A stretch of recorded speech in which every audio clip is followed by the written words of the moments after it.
Really, at the heart of all woodworking lies the meeting between wood and steel. So I think it's worth taking a bit of a deep dive into each of these different components of the craft, because where they meet is where everything happens. And I think a slightly deeper understanding and thought process about each one is going to help you bring them together to do the things you're trying to do.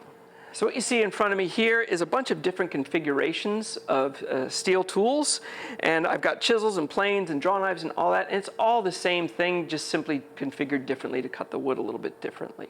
But it's all made up of high carbon steel, and I want to just take a minute to think about high carbon steel and what it is, because I think it helps when you're understanding about sharpening it and using it. So basically I think of it as a bunch of marbles, which are the atoms, in a box.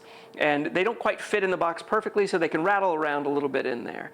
When you add the carbon, it's another smaller marble that fits in between all of the iron marbles and locks them in place. All of a sudden they meet the edge of the box, and it's a rigid structure.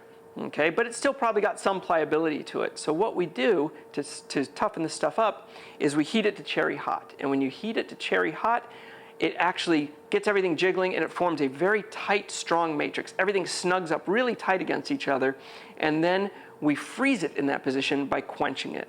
So you quench it in some sort of a medium like oil or water, depending on what it is, sometimes air. And when you do that, it makes it rock hard all of a sudden, but there's a lot of tension built into it. If you left it in that state, it would start to sort of micro crack and degrade over time because that tension couldn't be sustained. So what we do is we heat it up again. You put it back in the forge, or you heat it with a torch until it gets to a certain temperature, which you can tell by the color of the steel, or if you have other means, you can use some sort of a thermometer. But basically, I like to use the color of the steel to tell me what's going on. Normally, a light yellow to a straw to a deep straw color is the range of what I want. Maybe for an axe, it's a little bit higher than that. But I never want it to get blue.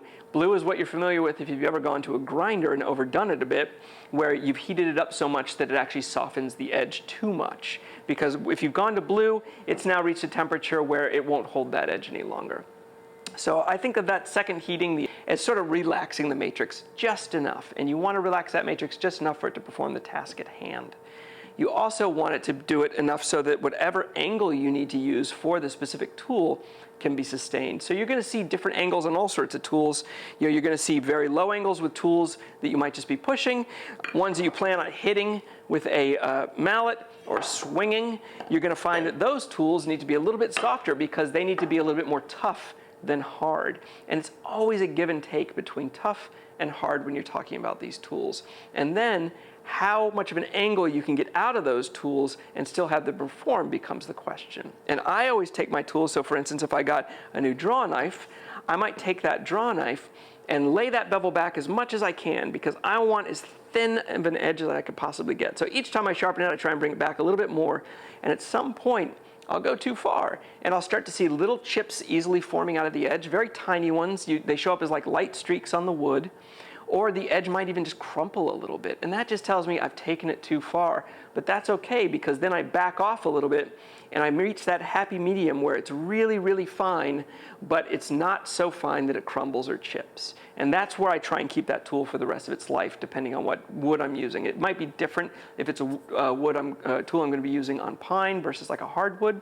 That can always change, and maybe I'll have to change the angle on it. So I don't believe in any like set notions. You can say, yes, 27.5 degrees is a great angle, and it is for a lot of things, for a lot of steels, for a lot of tasks in a certain chisel.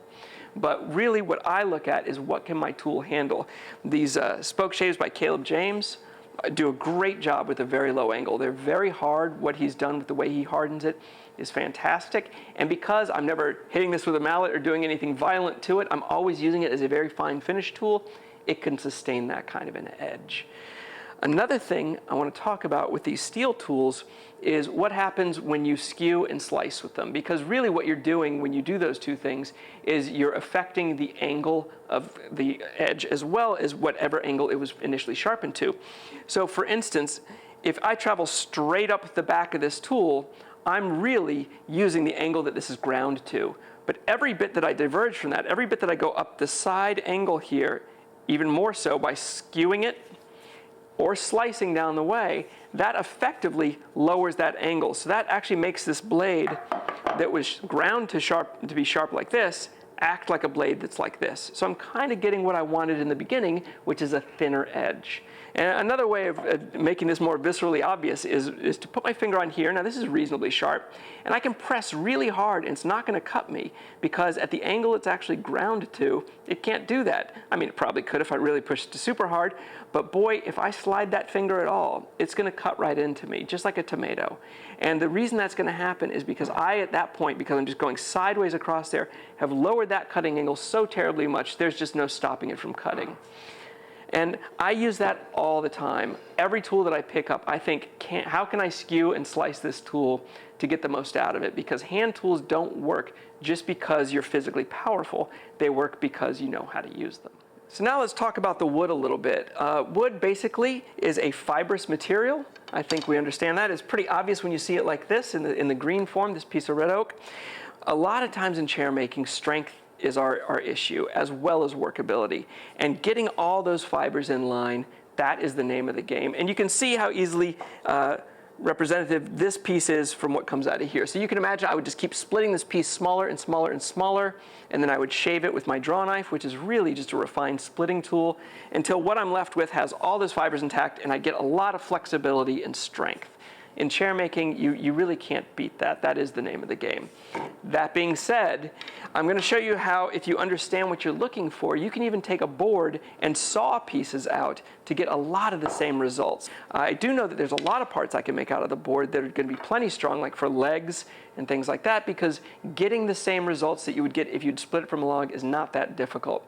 And I like it because it's accessible and it's actually pretty easy to work in a lot of cases where sometimes, frankly, going out in the middle of winter and splitting a log isn't the easiest thing in the world to do.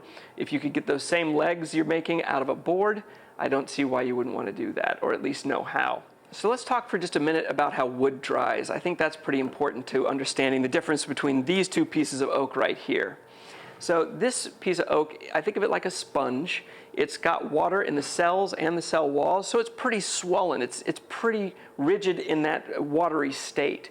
What happens when you expose it to air like this is it's going to start to shed some of that water. And first it loses it from inside the cells. Once those cells have lost their water to a certain point, it starts losing it from the cell walls. That is when it's going to start changing dimensions. So if you think about that sponge on your kitchen sink that you've wrung out, it now only has water in the cell walls, and it's the same size as before you wrung it out, basically.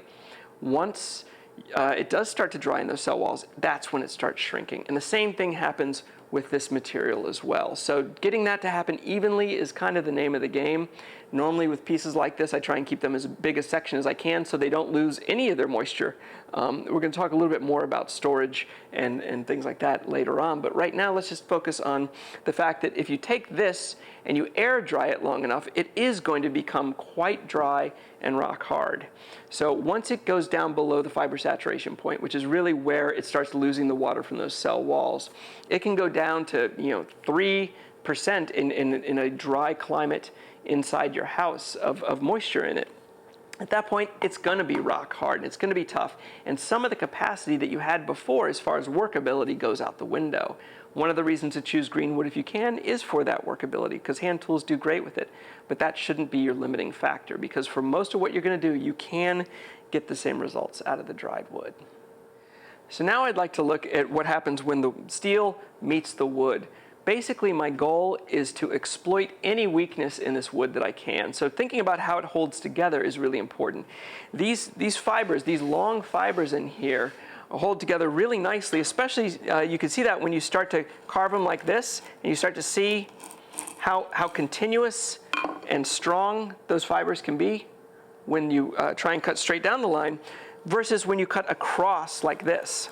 So here, what you see is that the shaving itself sort of tells you the story, that there's just not much connecting these fibers side to side as there is trying to peel them as they go down the line there.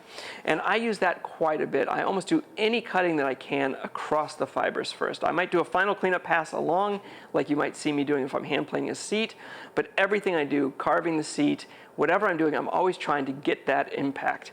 And if you see me cutting with a draw knife, if I was cutting this whole face with a draw knife, you would see me doing the same thing as best I could by skewing the draw knife like this, because that way the force is actually heading this direction as it cuts, which is getting as much of that cross grain advantage as I can. That is key to me at just about any point. What it does is it gives me about 20 or 30% more strength and stamina and power with these tools, and that's what I want to get when I'm using hand tools. And you can do that better by just understanding what to expect from the wood depending on what direction you're coming at it. I think showing hewing is a really great way to help understand further what you can do with this material, which is basically I'm going to come in and I'm going to fracture those long fibers. Okay, I'm going to sever them at a series of points to a specific depth. And what that's going to do is it's going to disable that resistance to splitting that it has into a bunch of small sections that are very easily going to split off. So watch what this looks like. First, I take a bunch of depth strokes.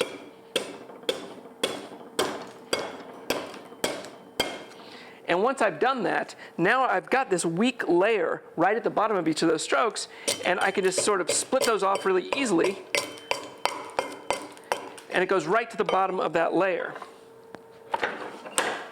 So now you can see that what I've done is I've created sort of a mix between the two. So I both split and cross-cut this piece to get that result. And that's a great way of thinking about how you can break this wood apart. So if I had this piece and I thought to myself, oh, I need to take an inch off of one side, I could split it, I could saw it, or I could hew it. And I think once you start to think about the wood that way and how it's going to break apart, it can be very helpful to speed up your process, especially with the hand tools.